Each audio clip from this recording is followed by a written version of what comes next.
বাংলাদেশি পণ্য বর্জনের আহ্বান জানিয়েছে ভারতের পশ্চিমবঙ্গ রাজ্যের বিজেপি নেতা এবং সাবেক সংসদ সদস্য দিলীপ ঘোষ।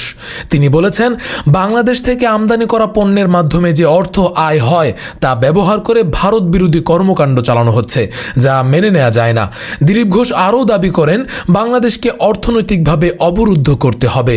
দিলীপ ঘোষের এই বক্তব্যের আগে পশ্চিমবঙ্গ বিধানসভায় বিরোধী দলীয় নেতা শুভেন্দু অধিকারীও বাংলাদেশের বিরুদ্ধে একই ধরনের কঠোর অবস্থান নেওয়ার আহ্বান জানিয়েছিলেন। তিনি অভিযোগ করেছিলেন, বাংলাদেশে সংখ্যালঘু হিন্দু সম্প্রদায়ের উপর নির্যাতন চালানো হচ্ছে এবং এর মাধ্যমে মানবাধিকার লঙ্ঘিত হচ্ছিল।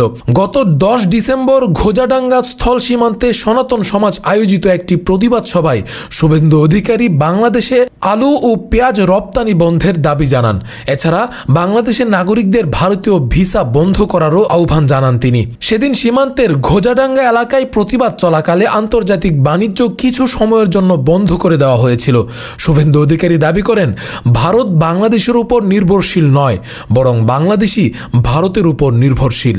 এদিকে বুধবার সামাজিক যোগাযোগ মাধ্যম এক্সে দেওয়া একটি পোস্টে দিলীপ ঘোষ বলেন, আমাদের দেশে বাংলাদেশের পণ্য বিক্রি করে সেই টাকা দিয়ে ভারত বিরোধী কাজ করবে বাংলাদেশ, তা মানা যায় না। তাই বাংলাদেশের পণ্য কেনা বন্ধ করা হোক।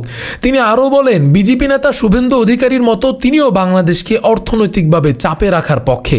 দিলীপ ঘোষের মতে, বাংলাদেশকে সব দিক থেকে চাপে রাখলে তারা সংখ্যালঘুদের উপর নির্যাতন বন্ধ করতে বাধ্য হবে। এদিকে রপ্তানি বন্ধের সাথে সাথেই প্রভাব পড়েছিল ভারতের কৃষকদের উপর। ভারতীয় কৃষকরা দাবি করেছিল, রপ্তানি বন্ধের কারণে তাদের উৎপাদিত পেঁয়াজ মাত্র 2.5 থেকে 3 টাকা প্রতি কেজি দরে বিক্রি করতে বাধ্য হচ্ছিল।